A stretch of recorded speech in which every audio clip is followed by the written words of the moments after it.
Hello and hopefully welcome back. In today's video, I'm going to show you two things that will make your solos and your bass lines instantly better.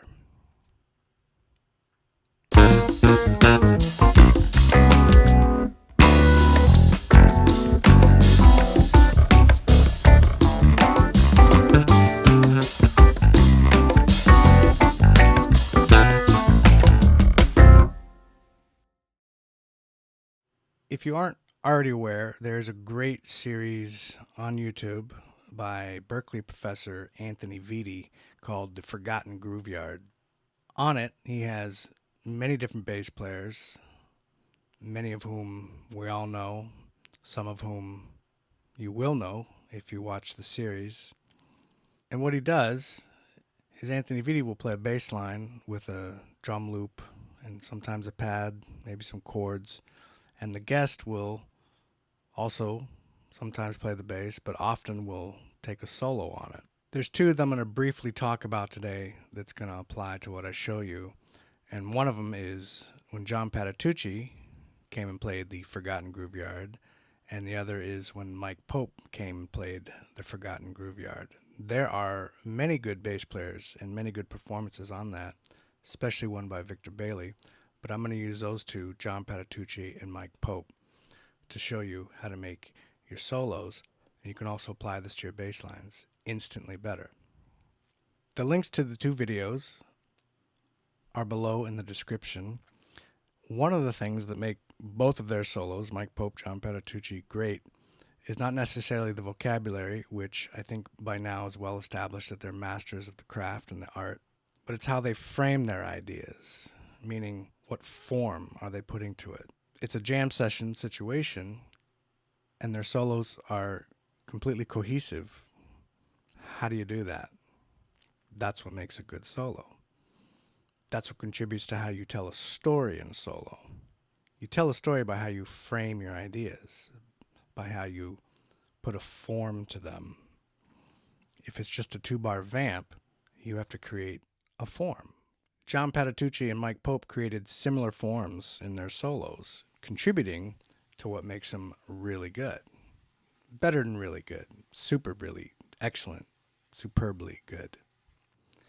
Each of their solos adhere to playing 8-bar phrases in groups of 4.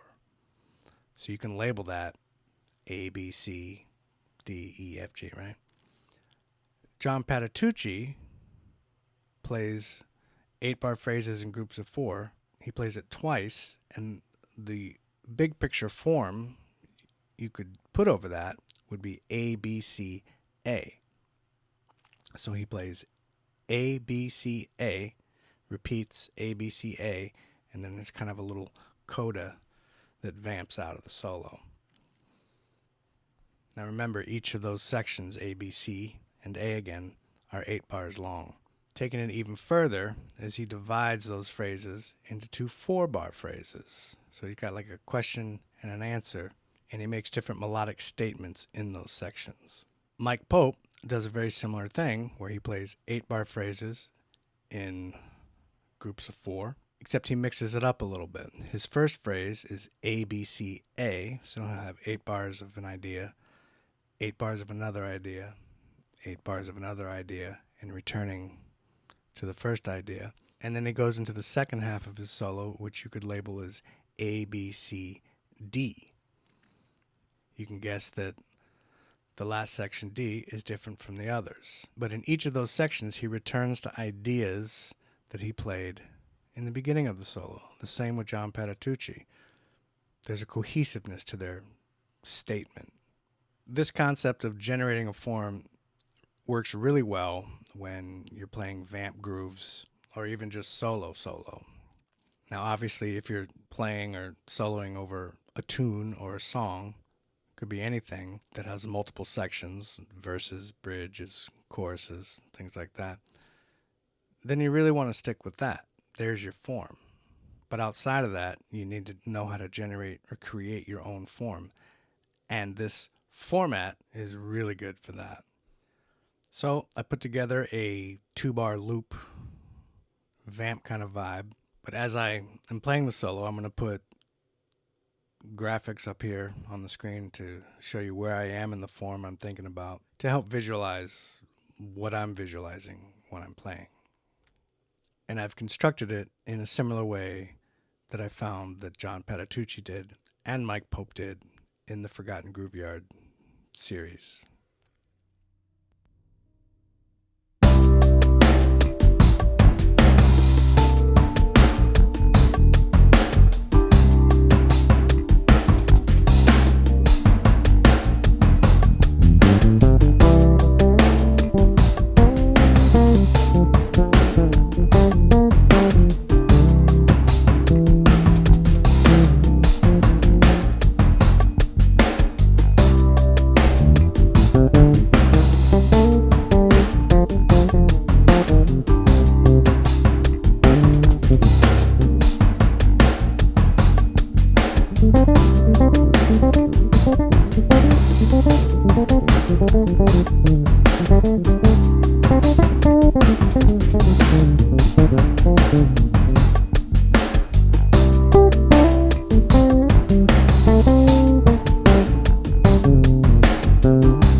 The second way to help improve your bass lines and your solos is to visualize the bass in three parts.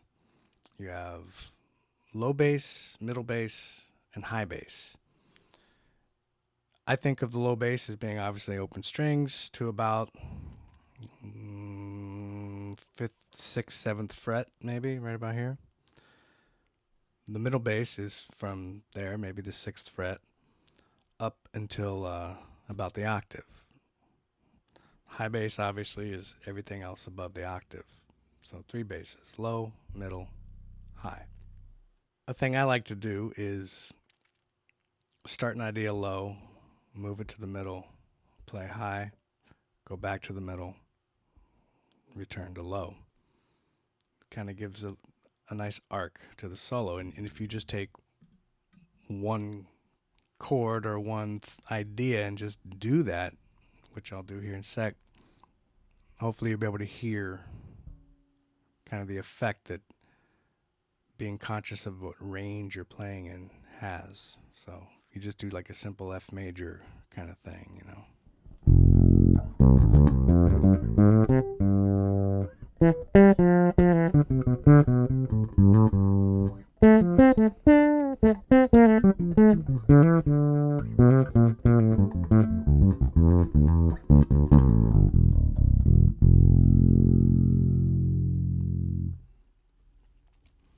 Right? So in the second playing portion of this video, I put together a kind of a slow moving string patch thing. It's very diatonic in the harmony, so no surprises. And the form I create, thinking of different ranges of the bass, low bass, middle bass, and high bass, is as follows. The first time through the sequence I play low bass, second time middle bass, third time high bass. I work my way back down. Fourth time middle bass. The fifth time is the low bass. And then I jump back up to the high bass, go to the middle bass, start messing with the low bass, and then end on the low bass. So that generates 8 different times through the chord progression.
So, at the end of the day, you can play complex ideas, you can play diatonic ideas, you can play ideas that stick with one scale or group of notes that you're comfortable with, as long as you put them into a consistent form of some kind.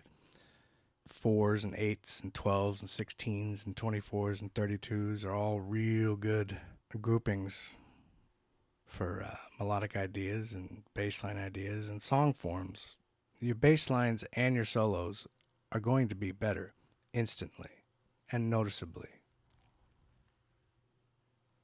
Thanks for watching. Stay tuned. I got a lot more videos and ideas in the works, and I'll see you next time.